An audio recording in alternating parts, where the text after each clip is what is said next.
साथियों नमस्कार। आज हम बात करेंगे राजस्थान की राजनीति के वो 10 लीडरों की जिनको अशोक गहलोत जी उतने तरकीब से निपटा चुके हैं कि वो जज भी नहीं कर पाए और इतने साइडलाइन हो गए कि अशोक गहलोत जी को आगे बढ़ने में कोई दिक्कत ही नहीं आई। दोस्तों हम बात करेंगे 1985 की। 1985 के जो चुनाव हुए उनमें कांग्रेस को बहुमत मिला और 1985 में जो सीएम है वो हरदेव जोशी जी बनाए गए और जो अशोक गहलोत जी हैं वो पीसीसी चीफ थे। दोस्तों 1988 में जनवरी में डिसाइड हुआ कि राजस्थान में सरिस्का के अंदर एक सम्मेलन रखा जाए और वो सम्मेलन बहुत ही सादगीपूर्ण होना चाहिए। उसमें गाड़ियों का काफिला नहीं हो, भीड़ भाड़ ज्यादा नहीं हो। वहां पे लीडर ही बुलाए गए और ज्यादा भीड़ भाड़ का प्लान नहीं था वहां पे।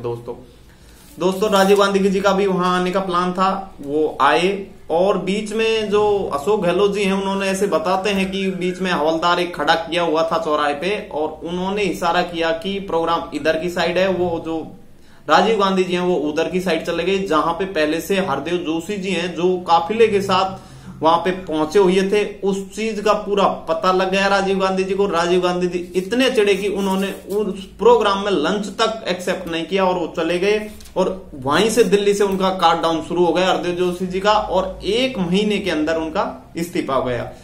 उसके बाद में जो शिवचरण माथुर जी हैं इनको राजस्थान का सीएम बनाया गया जो माणिकलाल वर्मा जी के दामाद थे और इन्होंने 1989 में जो लोकसभा का चुनाव हुआ उसमें कांग्रेस बुरी तरह से हारी और जो 25 की 25 सीटें हैं वो यहां से बीजेपी को चली गई। दोस्तों उसके बाद में जो अशोक गहलोत जी हैं वो पीसीसी चीफ थे। उन्होंने नैतिकता के उदाहरण देते हुए अपने पद से इस्तीफा दे दिया और मुख्यमंत्री भी उस चीज में प्रेशर में आ गए, उनको भी इस्तीफा देना पड़ा तो शिवचरण माथुर जी यहां से निपट गए।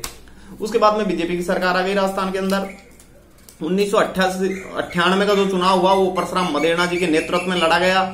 जाटों ने जबरदस्त वोटिंग की। ये माना जा रहा था कि परशुराम मदेरणा जी हैं वो राजस्थान के सीएम होंगे, लेकिन चुनाव के बाद जो नतीजे आए वहां जो दिल्ली से हाईकमान ने सीएम डिसाइड करने के लिए जो लीडर भेजे वहां से सुपरवाइजर भेजे वो अंबिका सोनी, कपिल सिब्बल जैसे युवा नेता थे और यहां पे भी युवाओं को वो कमान देके गए। उन्होंने जो उनका भी युवा साथी था यहाँ पे अशोक गहलोत जी, उनको डिसाइड किया और परशुराम मदेरणा जी यहां से निपटते चले गए। दोस्तों उसके बाद में जो राजेश पायलट जी हैं वो भी एक बहुत बड़े नेता के रूप में राजस्थान में उभर रहे थे, लेकिन जो अशोक गहलोत जी है उसने कांटियां इस हिसाब से सेटल की कि वो न तो यहाँ पे उनको सेटल हो रहे देते थे न दिल्ली में, वो यहाँ वहां चलते रहते थे। मतलब वो उन्होंने खास राजस्थान पे ध्यान नहीं दिया और अशोक गहलोत जी ने उनको निपटाने की पूरी कोशिश की और 2001 में वो खुद ही चलते बसे तो उनकी राजनीति तो वहीं खत्म हो गई। साथियों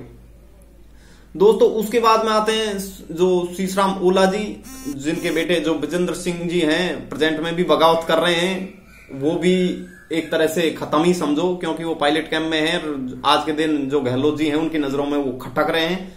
दोस्तों क्योंकि शीशराम ओला एक बहुत बड़ा चेहरा था, मंत्री रहे, तो इनको भी जो अशोक गहलोत जी है उन्होंने निपटा दिया। दोस्तों अगला नाम था नटवर सिंह जी। नटवर सिंह जी एक बहुत पावरफुल लीडर थे। दोस्तों सेंटर में मंत्री थे, टॉप 5 जो मंत्री हैं उनमें इनका नाम था। किचन कैबिनेट में ये थे और जब भी ये जयपुर आते थे तो ऐसे लगता था कि ये कहीं ना कहीं राजस्थान के अंदर एक तरह से पैरेलल गवर्नमेंट चला रहे हैं। बीडी कल्ला जैसे लीडर हैं जो पीसीसी चीफ रह चुके हैं वो तक इनके साथ आगे पीछे घूमते थे, लेकिन जब इनका घोटाले में नाम आया ये ऑटोमेटिक ही सिमटते चले गए और जो अशोक गहलोत जी है उनका रास्ता साफ होता गया। साथियों उसके बाद में साथियों 2008 का चुनाव है वो जो सीपी जोशी जी हैं उनके नेतृत्व में लड़ा गया। वो पीसीसी चीफ थे और ये तय माना जा रहा था कि जो सीपी जोशी जी हैं चुनाव जीतने के बाद राजस्थान के सीएम कंफर्म होंगे। जब चुनाव के नतीजे आए साथियों 96 सीटें हैं जो कांग्रेस जीतने में कामयाब रही। मेजोरिटी के लिए 101 चाहिए, लेकिन 6 जो बसपा के जो एमएलए थे वो अशोक गहलोत जी को सपोर्ट कर रहे थे। उसके बाद में एक्चुअल में हुआ क्या था, नाथ द्वारा से एक वोट से ये खुद जो सीपी जोशी जी भी हैं वो भी हार चुके थे, तो वो एक तरह से साइड होते गए दोस्तों और ये सीएम बनने में कामयाब हो गए और इनका रास्ता साफ हुआ। उसके बाद में साथियों महिपाल मदेरणा जी हैं, इनको ये बात खटक रही थी कि उनके फादर परशुराम मदेरणा जी को जो अशोक गहलोत जी हैं उन्होंने सीएम नहीं बनने दिया। वो इस चीज से हमेशा खपा रहते थे लेकिन जब भंवरीवाड़ा कांड खुल के सामने आया तो अशोक गहलोत जी को ये पता था कि ये सीडी असली है, ये मामला है, लेकिन इन्होंने क्या किया, जो ये केस है इसको सीबीआई को दे दिया और सीबीआई ने जांच की तो पूरी परतें खुलती गई और वो निपटते ही चले गए। आखिर अब उनकी बेटी राजनीति में एक्टिव है।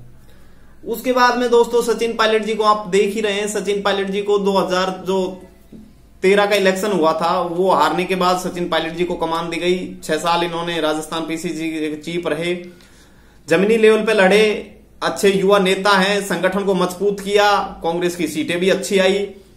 लेकिन जब सीएम बनने की बारी आई तो इन्होंने, जो अशोक गहलोत जी हैं, इन्होंने जो हाईकमान है वहां पे उनको राजी कर लिया, क्योंकि जो अशोक गहलोत जी हैं उनकी हाईकमान से पहले पटरी नहीं बैठ रही थी। लेकिन इन्होंने कर्नाटक और जो गुजरात का जो चुनाव हुआ था उसमें अच्छी परफॉर्मेंस कांग्रेस ने की और जो उसका जो पूरा क्रेडिट है वो अशोक गहलोत जी को गया था। इस वजह से अशोक गहलोत जी हैं जो राहुल गांधी जी के बहुत नजदीकी आ गए थे। इस वजह से जो खुद राहुल गांधी जी जो गहलोत पे चिढ़ते थे वो उनके खास हो गए और सीएम के लिए इनको ही मतलब अप्रूवल उन्होंने किया साथियों। उसके बाद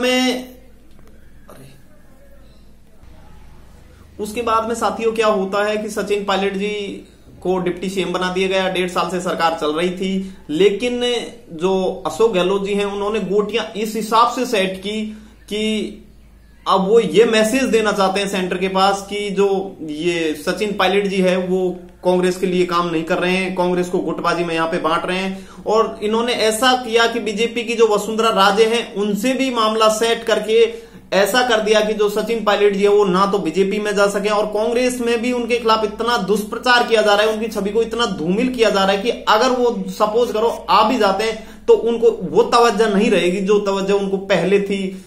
थैंक यू दोस्तों, साथियों, और जुड़े रहिए हमारे चैनल से, ज्यादा लाइक शेयर सब्सक्राइब कीजिए। Thank you.